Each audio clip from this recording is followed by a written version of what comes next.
అండి మేము 3.5 సంవత్సరము 4 సంవత్సరాలు ట్రైనింగ్ చేసి వచ్చి సర్టిఫికేట్ తీసుకొని కాంట్రాక్ట్ స్టాఫ్ నర్సులుగా అపాయింట్మెంట్ అయినాము.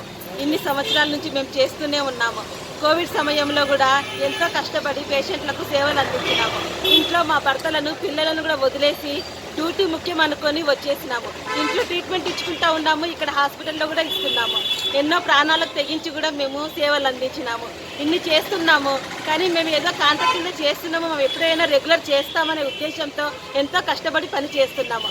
అయినా కూడా మాకు మా పోస్టులకు వేరే వాళ్ళని నియమిస్తారంటే అది మాకు చాలా బాధాకరంగా ఉంది. మా పోస్టులు మాకే ఇచ్చేలాగా ప్రయత్నం చేయండి. గవర్నమెంట్ను కోరుచున్నాము.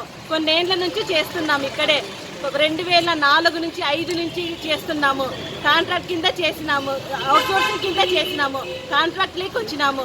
ఇప్పుడు ఇంకా రెగ్యులర్ కాకపోతే ఇంకా ఎలాగండి? మాకు ఒక్కొక్కరికి 44 ఏళ్ళు 45 ఏళ్ళ వయసు కూడా అయిపోతా ఉంది. ఇప్పుడు స్టాఫ్ నర్స్ పోస్ట్ ఇచ్చినా కూడా మేము ఇంకా స్టాఫ్ నర్సుగానే రిటైర్ అయిపోతాము. మాకు ఎటువంటి బెనిఫిట్స్ కూడా ఉండవు. కానీ మేము కోరుకునేది ఏమంటే మాకు కొంచెం రెగ్యులర్ పోస్ట్ అన్నా వస్తే మా కుటుంబాలకు భద్రత ఉంటుంది. మేము గవర్నమెంట్ని కోరడం ఏమనగా మా పోస్టులు మాకు ఇవ్వండి, వేరే వాళ్ళకి ఇస్తే మా జీవితాలు అన్యాయం అయిపోతాయి. మేము ప్రభుత్వాలు మారుతున్నారు, అధికారులు మారుతున్నారు, కానీ మా జీవితాలు మారట్లేదు. మా మీద దయ ఉంచి మా కోసము మీరు మాకు సహకరించమని వేడుకొనిచున్నాము. అనిత అండి, ఎంసీహెచ్ హాస్పిటల్ ఆదోని. 12 సంవత్సరాలుగా కాంట్రాక్ట్ బేసిస్లో పనిచేస్తున్నాము.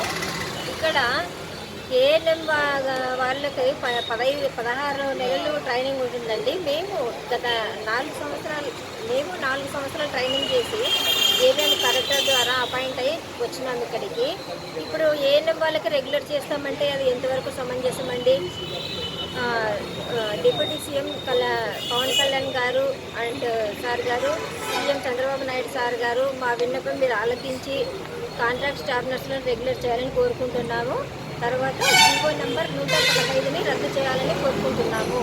మేము కష్టపడి కరోనా టైంలో కూడా మా ఫ్యామిలీస్ వదిలేసి పిల్లల్ని వదిలేసి మేము డ్యూటీలు చేసుకొని కష్టపడుతున్నాము. మరి ఇన్ని రోజులుగా చేసినందుకు మాకు న్యాయం జరగాలని మేము ఆశిస్తున్నాము. పుష్పాణి,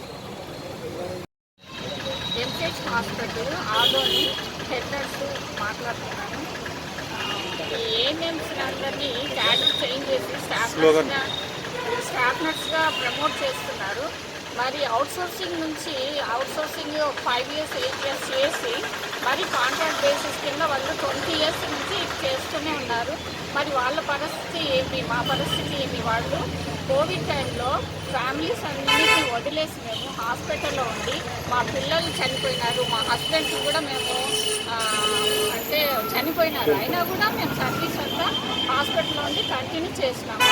ఇంత సర్వీస్ చేసిన తర్వాత కూడా మీరు క్యాడర్ చేంజ్ చేయడం అనేది ఎంతవరకు సమంజసమని నా ఉద్దేశము. ఏఎన్ఎంస్ అంటే వాళ్ళకి 18 నెలలు ట్రైనింగ్ ఉంటుంది.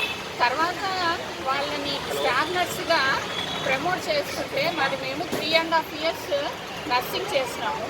చేసిన తర్వాత రిటర్న్ ఎగ్జామ్స్ రాసి కలెక్టర్ ద్వారా మేము ఉద్యోగాన్ని సంపాదించుకున్నాము. మరి మా క్యాడర్ ఏమన్నా మీరు పెంచగలిగితే మేము కూడా దానికి సంతోషిస్తాము. అయితే ఆశా వర్కర్స్ ఉన్నారు, వాళ్ళకి స్పెషల్గా ట్రైనింగ్ ఇచ్చి వాళ్ళకి కూడా ఏఎన్ఎంస్గా ప్రమోట్ చేయండి. అందరినీ మీరు సమంగా చూసిన వాళ్ళు అవుతారు. ఈ క్యాడర్ చేంజింగ్ అనేది ఇంతవరకు ఎప్పుడు చరిత్రలో జరగలేదు. మరి చేసే దానివల్ల మాకు చాలా అన్యాయం జరుగుతుందని నేను భావిస్తున్నాను. వెనిలా రాదు, ఎంసీహెచ్ హాస్పిటల్ ఆదోని.